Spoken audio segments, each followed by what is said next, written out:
Hey guys, this is the Philippine Info Channel. My name's Justin. I thought I'd do a video on several items that they're not really worth a whole video in themselves. Just really short, covering a few things, but a little hodgepodge, but I think they're important things. It's been raining here the last couple days and rained all day today. So it's kind of dreary around here, but still a good day in paradise. How much can you, in pesos, can you bring into the country or take out of the country? Most of us know about the US dollar amount, but I looked up the law on pesos. And the reason I did is one guy said he was going to, made a comment that he was going to get his pesos in the US and bring them here. Bad idea. The exchange rate's going to be pretty bad. I got $120 worth of pesos in Houston at the mall, the Texas Money Exchange, and the peso exchange rate was like 10 pesos less than the official rate.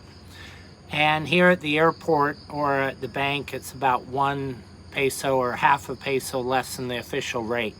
So you can get a little bit in the US, but don't get a lot. But as far as if you're come on a tourist, you go back home, you've got pesos, well, the law is you can only take 50,000 pesos in or out of the country.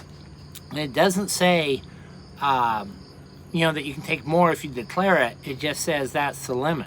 Where in the US, it's you have to declare anything over $10,000 worth of US dollars. But the way I read it also includes all negotiable currencies.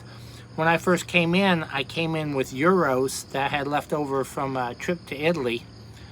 And it was like $600 worth of euros. But the exchange rate had changed since I was in Italy. I had to look it up to figure out how much those euros were worth. And then also brought in the pesos. And that fluctuated. Check on that. I brought in the rest US dollars to total up to the 9,800 because 10,000 is the limit without having to declare on carrying currency. I also read that any negotiable currency. So if your mom gave you a $5 check for your birthday and you bring it with you to put it into a bank here, it's a signed check, is part of the amount of currency you're carrying. Any check that's signed that's negotiable. So just be aware of that. The only thing I could think of is if you was here, you changed some money and you had to leave all of a sudden. Well, you've got to leave anything you've got over 50,000 in the country. And right now it was like 50,000 is somewhere around $850 or $900. See the exchange rate's like 55. It had been dropping down 54. It's coming back up a little bit. Next item is get a barangay ID. I just go down to the local barangay. You get for 100 pesos, they give you an ID. Here it took me about 5 minutes. I also got a barangay clearance letter, 60 pesos. So I got my ID and the clearance letter, and that clearance letter is what you need to go open up a bank account. It's the best ID to have if you're using it around town. You don't want to be losing your SRV card or driver's license. So like when I go to the gym in the morning, like 5 o'clock in the morning, I do carry the barangay ID card with me. So then when I die of a heart attack, they know where to return my body. Has my address on it, has phone number on it. And it's good for a year. So I just renewed mine. I also just renewed my SRV card for the first time because I've been here almost a year. And that was like a real quick, easy process. Did it through Mary Rose. Thelma, her assistant, took my information down one day and mailed me the card the next day.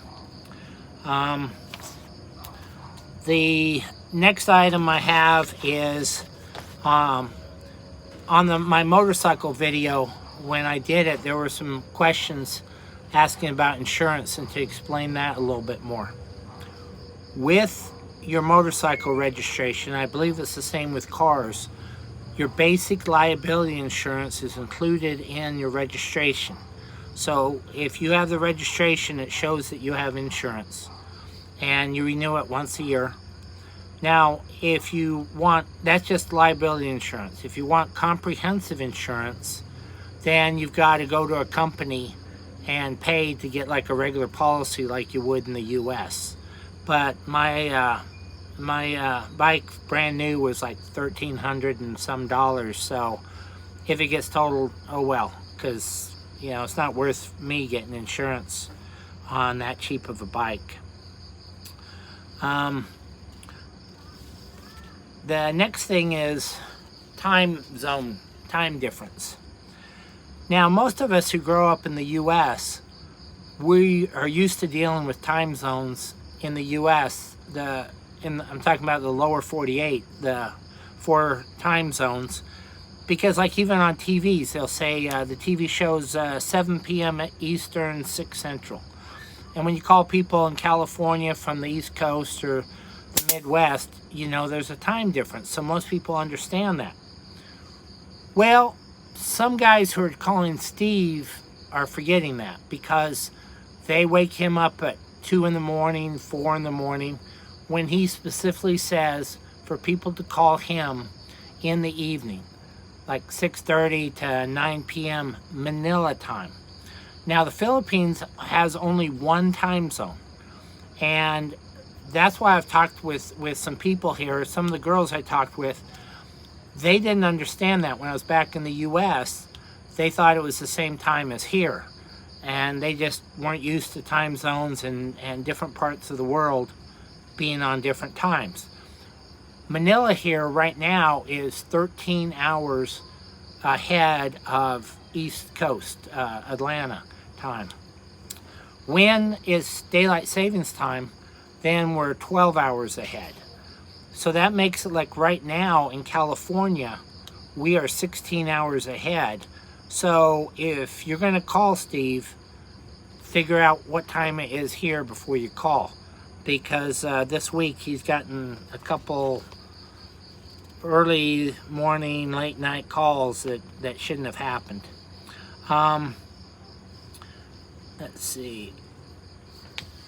Then I just want to say, in light of the Steve in his video talked about the guy who lost his wallet, had it pickpocketed or lost it or whatever this last week up in Manila. In light of that, go back and watch my first video I did. It was on November 8th on this channel of security items. You can either go through Steve's video list and go back to November 8th, or just search the Philippine Info channel and the word security, and my video ought to come up and tell you some good items to have, because apparently that guy lost a lot of money, ATM cards, ID, and you don't want that to happen to you, so you've got to take precautions on that. So there's some things that, like I said, they're short, sweet, and none of them by themselves make up a whole video, but hopefully this will give you some things to think about. And I guess that's it. God bless, and till the next video.